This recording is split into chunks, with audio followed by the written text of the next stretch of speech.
మీ అందరికీ నా వందనాలు.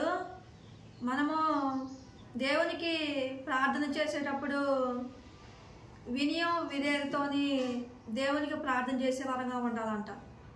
దేవుని ఎదుట తగ్గింపు స్వభావం కలిగి తగ్గించుకొని దేవుని ఎదుట ప్రార్థన చేసే వారంగా మనం ఉండే వారంగా ఉండాలంట. మనం చేసే ప్రార్థన కూడా దేవునికి ఇష్టంగా ఉంటే ఆ ప్రార్థన దేవుడు అంగీకరించేవాడిగా ఉంటాడు. అందుకే దేవుడు అంటాడు, సామెతల గ్రంథము 10వ అధ్యాయము 28వ వచనం చదువుకుందాం. నీతిమంతుల ఆశ సంతోషము పుట్టించును, భక్తిహీనుల ఆశ భంగమైపోవును. మనం చేసే ప్రార్థన కూడా దేవునికి ఇష్టంగా ఉండాలి. అప్పుడు దేవుడు మన ప్రార్థన వినేవాడిగా ఉంటాడు, మన ప్రార్థనకు ప్రతిఫలాన్ని ఇచ్చేవాడిగా ఉంటాడు, మన కోరిక నెరవేరేదిగా ఉంటుంది అంటాడు దేవుడు. నీతిమంతులు కోరిక అంట దేవుని దృష్టిలోని ఉత్తమమైనదిగా ఉంటుందంట, మంచిగా అనిపించదంట దేవునికి. అందుకే దేవుడు అంటాడు, సామెతల గ్రంథం 11వ అధ్యాయము 23వ వచనం చదువుకున్నాం. నీతిమంతుల కోరిక ఉత్తమమైనది, భక్తిహీనుల ఆశ అహంకారయుక్తమైనది. హిజ్కియా దేవునికి ప్రార్థన చేసిండు.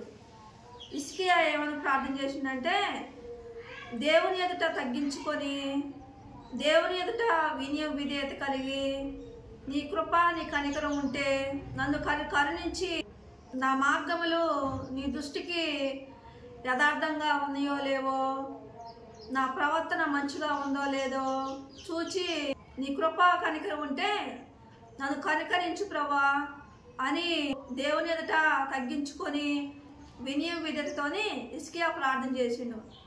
హిజ్కియా తగ్గించుకొని ప్రార్థన చేయడం వల్ల దేవుడు హిజ్కియా ప్రార్థన వినేవాడిగా ఉండవు. హిజ్కియా ప్రార్థన విని 15 సంవత్సరాల ఆయుష్ని హిజ్కియాకు ఇచ్చిండు దేవుడు. తల్లిదండ్రుల్ని పిల్లలు కోపంతో నాకు అది కావాలాడి ఇది కావాలాడి నాకు ఇస్తావా ఇవా, తల్లిదండ్రుల పట్ల వినయం విధేయత లేకుండా మంచి మనసుతో అడగకుండా ఉండేవారుగా ఉంటే తల్లిదండ్రులు పిల్లల కోరికను నెరవేర్చకుండా ఉండేవారుగా ఉంటారు. అందుకే దేవుని ఎదుట మనం ప్రార్థన చేసేటప్పుడు ఏదైనా అడిగేటప్పుడు మన దేవుని ఎదుట మంచి మనసుతో అడగాలంట. ఆ ప్రార్థన అనేది దేవునికి ఇష్టంగా ఉండదంట.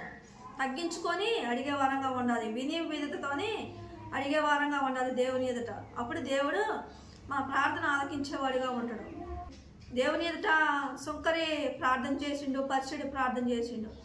పరిసేడు అహంకారంతో పొగలతో గర్వంతో దేవుని పట్ల వినయం విధేయత లేకుండా దేవుని ఎదుట తగ్గించుకోకుండా, ప్రభా నేను ఇతర మనుషుల లెక్క వ్యభిచారిని కాదు, దొంగను కాదు, దోచుకునేవాడిని కాదు, నేను ఉపవాసం ఉంటున్నా ప్రభా, నేను నీకు దశంభాగాలు ఇస్తున్నా ప్రభా అని దేవుని ఎదుట తగ్గించుకోకుండా ప్రార్థన చేసేవాడుగా ఉండవు. దేవుడు అతని ప్రార్థన ఆలకించలేదు. సుంకరి దేవుని ఎదుట తగ్గించుకొని వినయం విధేయతతోని నేను పాపిని ప్రభా, నిజంగానే దొంగని వ్యభిచారిని, నాలో అనేక రకమైన లోపాలు ఉన్నాయి ప్రభా, నీ చిత్తమైతే నన్ను కరుణించు ప్రభా అని రొమ్ము కొట్టుకుంటూ ఏడ్చిండు. దేవుని ఎదుట తగ్గించుకొని ప్రార్థన చేసిండు. వినయం విధేయతతోని దేవుని ఎదుట ప్రార్థన చేసిండు. దేవుడు అతని ప్రార్థన ఆలకించేవాడిగా ఉండవు. మనం కూడా దేవుని ఎదుట నాకు వస్త్రాలు లేవు ప్రభా, వస్త్రాలి, నాకు గృహాలు లేవు ప్రభా, నాకు గృహాలు కావాలి, అది కావాలి ప్రభా, నాకు ఇది కావాలి, నేను నీ కుమారునిగా ప్రభా, నీకు అది చేస్తున్నావుగా ప్రభా, నీకు ఇది చేస్తున్నావుగా ప్రభా, నాకు ఇస్తావా ఇవా, అహంకారంతో పొగలతో మనం అడగకూడదు. సామెతల గ్రంథము 11వ అధ్యాయము 23వ వచనం చదువుకుందాం. నీతిమంతుల కోరిక ఉత్తమమైనది, భక్తిహీనుల ఆశ అహంకారయుక్తమైనది. మనం పరిచయ లెక్క అహంకారంతో పొగలతో గర్వంతో దేవుని ఎదుట మనం ప్రార్థన చేయకూడదంట. అలా ప్రార్థన చేస్తే దేవుడు మన ప్రార్థన వినడంట.